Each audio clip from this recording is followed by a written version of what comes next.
Assalamualaikum warahmatullahi wabarakatuh. Perkenalkan, nama saya Nur Hasana, NPM 194010-2003. Di sini saya akan merangkum seluruh materi yang diberikan dari mata kuliah Undang-Undang dan Peraturan Perikanan. Yang pertama yaitu perancangan peraturan negara, proses pembentukan undang-undang.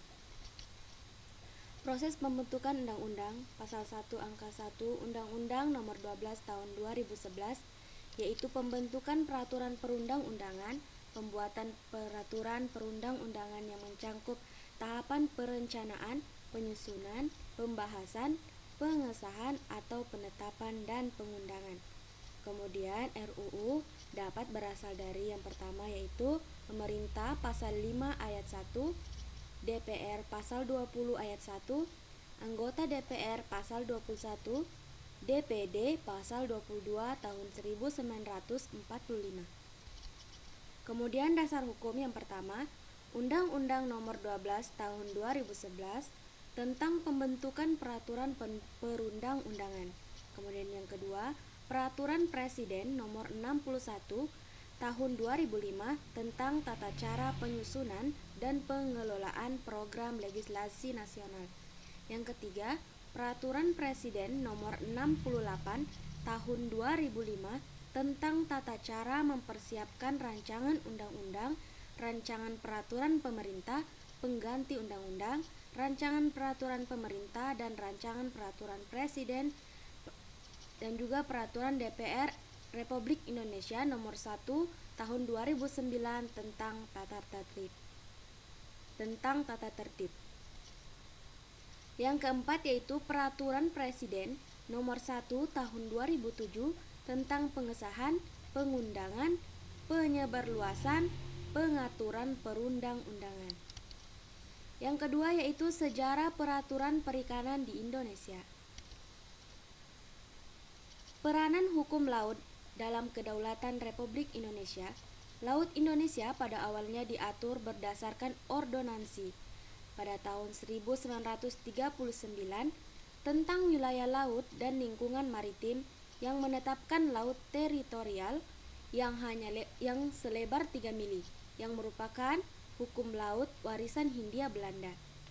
Lebar 3 mili ini merupakan gambaran dari pandangan yang berlaku tentang lebar laut teritorial kala itu sebagai kebiasaan internasional sebelum adanya konversi kodifikasi Den Haag tahun 1939. Kemudian Deklarasi Juanda pada tanggal 13 Desember 1957 pemerintah Indonesia mengumumkan lebar laut teritorial sebesar 12 mili atau lebih dikenal dengan sebutan Deklarasi Juanda. Deklarasi Juanda ini telah menjadi dasar lahirnya wawasan Nusantara dan ini merupakan upaya melindungi kawasan laut kita. Selanjutnya yaitu masa ordonansi Belanda. Ordonansi Perikanan Mutiara dan Bunga Karang pada tahun 1916 yaitu mengatur pengusaha siput mutiara, kulit mutiara, teripang dan bunga karang di perairan pantai dalam jarak tidak lebih dari 3 mili dari laut. Ordonansi Perikanan untuk melindungi ikan pada tahun 1920 mengatur melarang menangkap ikan dengan menggunakan racun bius atau bahan peledak kecuali untuk keperluan ilmu pengetahuan. Kemudian Ordonansi Penangkapan Ikan Pantai pada tahun 1927 yaitu mengatur usaha perikanan di wilayah perairan Indonesia yang berhak melakukan usaha perikanan adalah warga negara Indonesia dengan menggunakan kendaraan air berbendera Indonesia. Selanjutnya yaitu Ordonansi Pemburuan Ikan Paus pada tahun 1927 yaitu mengatur pemburuan dan perlindungan ikan paus. Semua jenis ikan paus dilindungi dengan SK Menteri Pertanian nomor 716 tahun 1980 kecuali usaha penangkapan paus oleh nelayan tradisional setempat untuk memenuhi kebutuhan hidupnya sehari-hari. Kemudian Ordonansi Laut Teritorial dan Lingkungan Maritim pada tahun 1939. Laut teritorial Indonesia adalah daerah laut yang membentang ke arah laut sampai sejauh 3 mili laut dari garis air surut. Pulau-pulau atau bagian pulau-pulau yang termasuk wilayah Indonesia. Selanjutnya yaitu masa pasca kemerdekaan. Peraturan perundangan yang dikeluarkan kurun waktu pasca kemerdekaan sampai dengan keluarnya Undang-Undang Nomor 9 Tahun 1985 tentang perikanan berupa Kepres, SK Mentan, Instruksi Mentan, maupun SK Dirjen Perikanan. Beberapa peraturan tersebut diantaranya yaitu SK Menten nomor 327/1972 menetapkan bahwa untuk menjaga kelestariannya maka duyung dinyatakan sebagai satwa yang dilindungi. Kemudian SK Mentan nomor 214/1973 tentang larangan ekspor perdagangan ke luar negeri, diantaranya benih sidat dengan diameter kurang dari 5 mm, nener bandeng dalam segala ukuran, ikan hias air jenis botia dengan ukuran di atas 15 cm, udang gala dengan ukuran di bawah 8 cm. Hukum laut untuk perlindungan sumber ekonomi maritim. Yang pertama, pada laut teritorial, negara-negara pantai mempunyai kedaulatan penuh untuk mengatur, termasuk dasar laut dan udara di atas wilayah tersebut, yang disertai dengan kewajiban untuk menjamin hak lintas damai bagi kapal-kapal asing. Kedaulatan ini berarti juga hak untuk menguasai sepenuhnya seluruh sumber daya alam hayati dan non-hayati yang ada di wilayah laut teritorial tersebut. Yang kedua, penguasaan kedaulatan ini merupakan suatu penambahan sumber ekonomi. Kemudian, dengan konsep wawasan Nusantara yang telah diakui secara internasional dalam UNCLOS ketiga tahun 1982, maka wilayah Indonesia merupakan satu kesatuan yang tidak dipisahkan antara darat, laut, dan udara. Sumber-sumber ekonomi yang harus mendapat perlindungan. Yang pertama, perlindungan terhadap sumber mineral laut. Yang kedua, perlindungan terhadap industri perikanan, perlindungan terhadap transportasi laut, perlindungan terhadap wisata bahari, perlindungan terhadap pelabuhan. 3 alasan utama mengapa perlu mengubah paradigma kehidupan negara menuju negara maritim. Yang pertama, kewilayaan, sumber daya alam, dan sejarah. Untuk kewilayaan, Indonesia merupakan negara kepulauan terbesar di dunia karena 2/3 wilayahnya merupakan laut. Kemudian sumber daya alam, laut menyimpan potensi sumber daya alam baik hayati maupun non-hayati, serta energi gelombang laut, sedangkan di darat sudah berkurang. Sejarah, Indonesia pernah mengalami kejayaan laut pada masa Majapahit, Sriwijaya, Ternate, dan Tidore, untuk tercermin dari kekuatan laut dalam bentuk angkutan laut dan pelayaran niaga yang kuat.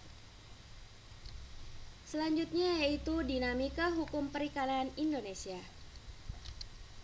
Pulau-pulau kecil terluar Indonesia merupakan pintu gerbang terdepan wilayah negara Kesatuan Republik Indonesia, yang sangat menentukan pengambilan titik 12 mili laut sebagai laut milik Indonesia. Posisinya sebagai pintu gerbang Indonesia, maka sudah seharusnya Indonesia membuktikan berdaulat penuh terhadap pulau-pulau kecil terluar yang dekat dengan perbatasan-perbatasan negara pada tetangga. Pemerintah telah mengesahkan Kepres nomor 6 tahun 2017 tentang penetapan pulau-pulau kecil terluar.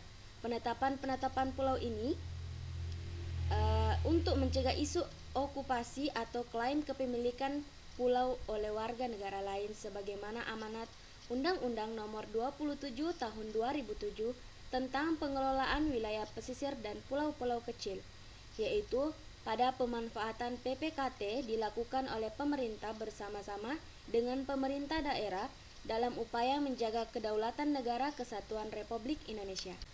Pencurian ikan oleh negara asing.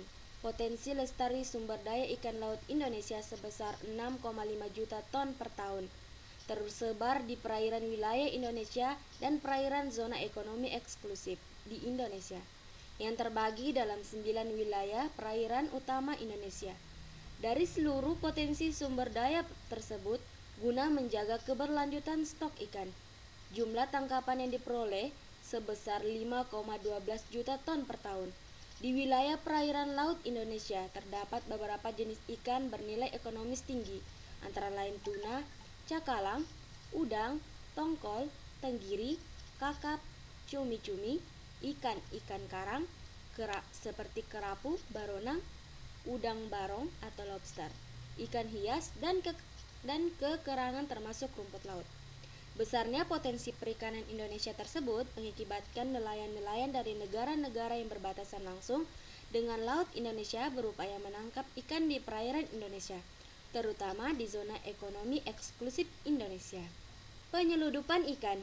Upaya pemerintah untuk melarang pemindahan produk dari perairan Indonesia dengan mengeluarkan Permen Kelautan dan Perikanan Nomor 56 Tahun 2014 tentang pemberhentian sementara moratorium perizinan usaha perikanan tangkap di wilayah pengelolaan perikanan negara Republik Indonesia dikeluhkan oleh para pelaku usaha. Indonesia masih belum mampu menghentikan penyeludupan benih lobster atau benur ke luar negeri, terutama di Singapura yang menjadi perantara dan kemudian dikirim ke Vietnam sebagai negara tujuan akhir, sehingga merugikan pendapatan negara. Selanjutnya yaitu hukum laut. Negara kepulauan adalah negara yang seluruh terdiri dari satu atau lebih kepulauan, dapat mencangkup pulau-pulau lain. Kepulauan adalah suatu gugusan pulau termasuk bagian pulau, perairan, dan wujud alami lainnya yang saling berhubungan satu dan lainnya dengan erat, sehingga membentuk kesatuan geografi, ekonomi, dan politik. Ada 4 golongan yang berkepentingan dengan prinsip-prinsip negara kepulauan, yaitu negara-negara tetangga, negara yang berkepentingan terhadap perikanan dan pemasangan kabel komunikasi di dasar laut, negara maritim yang berkepentingan terhadap lalu lintas pelayaran laut, negara maritim besar yang mempunyai strategi militer. Laut teritorial. Konvensi Hukum Laut tahun 1982, setiap negara mempunyai laut teritorial pada bab 2 pasal 2 ayat 32. Pasal 2, berkedaulatan negara pantai mencangkup wilayah darat, perairan pedalaman, perairan kepulauan, kalau negara kepulauan, dan sampai laut teritorial atau laut wilayah. Kedaulatan tersebut meliputi ruang udara di atasnya dan dasar laut serta tanah di bawahnya. Pasal 3, setiap negara mempunyai hak untuk menetapkan lebar laut teritorial tidak melebihi 12 mili laut yang diukur dari garis pangkal. Kemudian zona tambahan. Setiap negara pantai mempunyai zona tambahan yang jauhnya tidak boleh melebihi dari 24 mili yang diukur dari garis pangkal, di mana lebar laut teritorial diukur atau sejauh 12 mili diukur dari laut teritorial suatu negara pantai. Di zona tambahan, setiap negara pantai dapat melaksanakan pengawasan yang diperlukan untuk mencegah pelanggaran peraturan perundang-undangan, bea cukai, fiskal, imigrasi atau sanitasi, dan menghukum para pelakunya. Zona ekonomi eksklusif. Di zona ini setiap negara mempunyai pantai seperti yang ada di Indonesia ini mempunyai hak berdaulat untuk tujuan eksplorasi, eksploitasi, konservasi, dan mengelola sumber daya alam baik hayati maupun non-hayati dari perairannya, dasar laut dan tanah di bawahnya, serta keperluan ekonomi di zona tersebut seperti memproduksi energi dari air arus dan angin.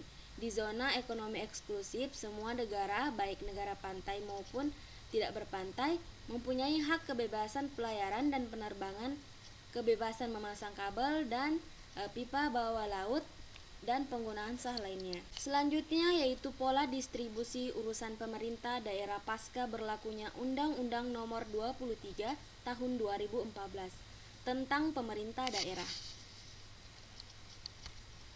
Lahirnya undang-undang baru bukan tanpa masalah. Setidaknya dapat dilihat dalam aspek teknis dan yuridis normatif.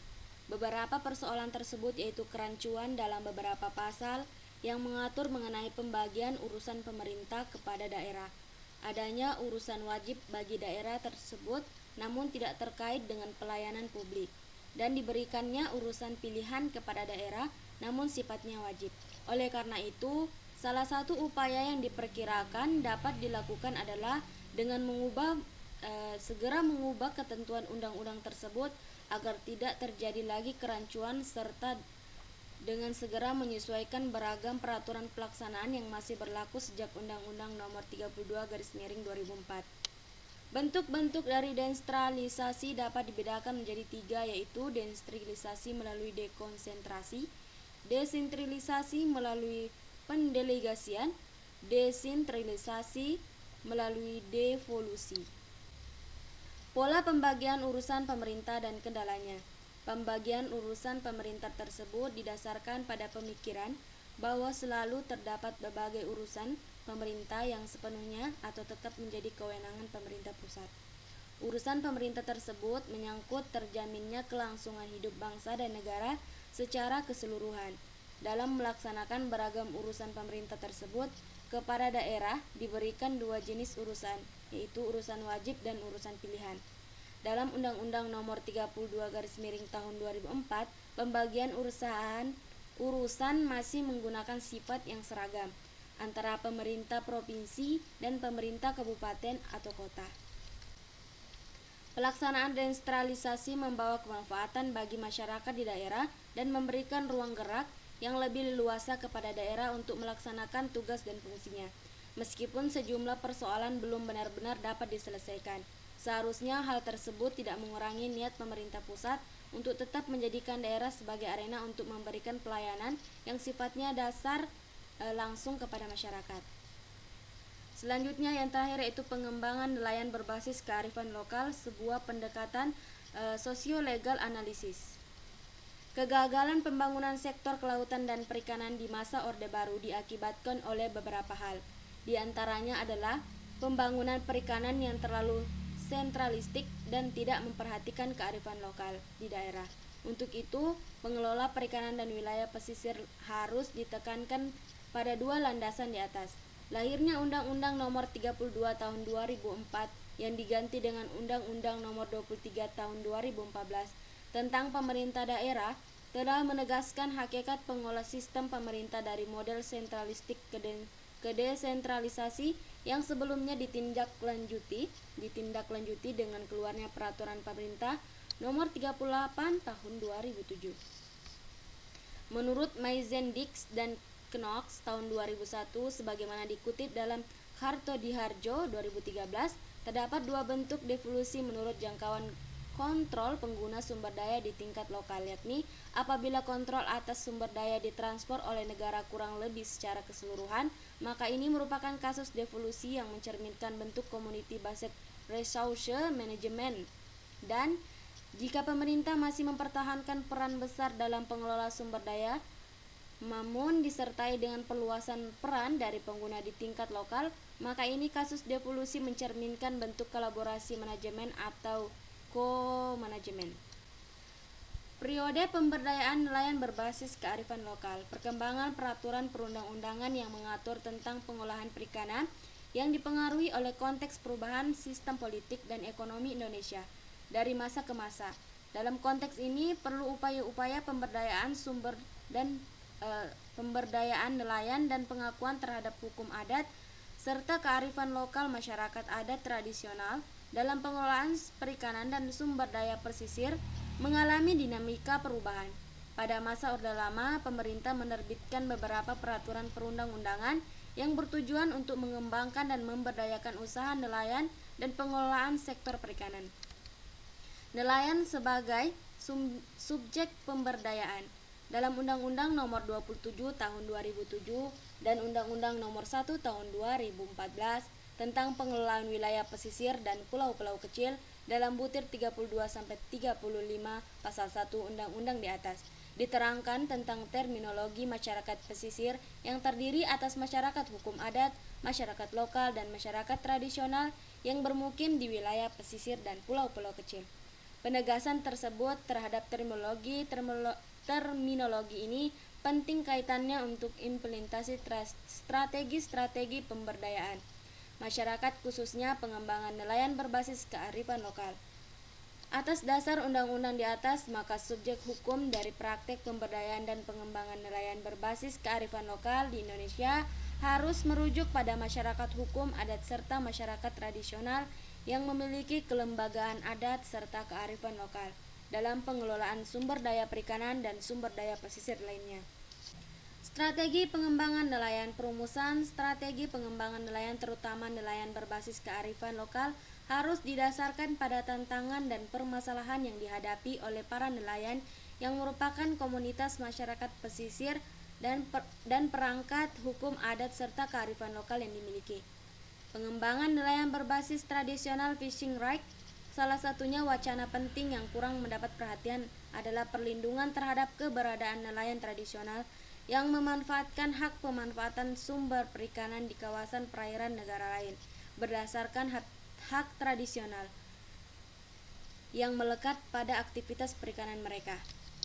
Strategi pengembangan nelayan kearifan lokal. Beberapa riset telah dilakukan dalam rangka perlindungan dan pengembangan nelayan berbasis kearifan lokal atau sering dirujuk dalam istilah nelayan tradisional. Menurut Sulaiman et al. 2015, berdasarkan hasil kajian tentang pembangunan hukum perlindungan nelayan tradisional di Aceh dalam kaitan pemanfaatan sumber daya perikanan secara berkeadilan, disampaikan bahwa pertama, perlindungan nelayan tradisional sangat penting dilakukan oleh negara untuk pemanfaatan sumber daya perikanan disebabkan karena keberadaan nelayan tradisional dalam memanfaatkan sumber daya perikanan tidak semata-mata sebagai kegiatan ekonomi survival semata. Baik, itu saja rangkuman materi yang bisa saya rangkum pada hari ini. Mohon maaf jika pembacaan terlalu cepat dan ada salah kata. Saya akhiri, wassalamualaikum warahmatullahi wabarakatuh.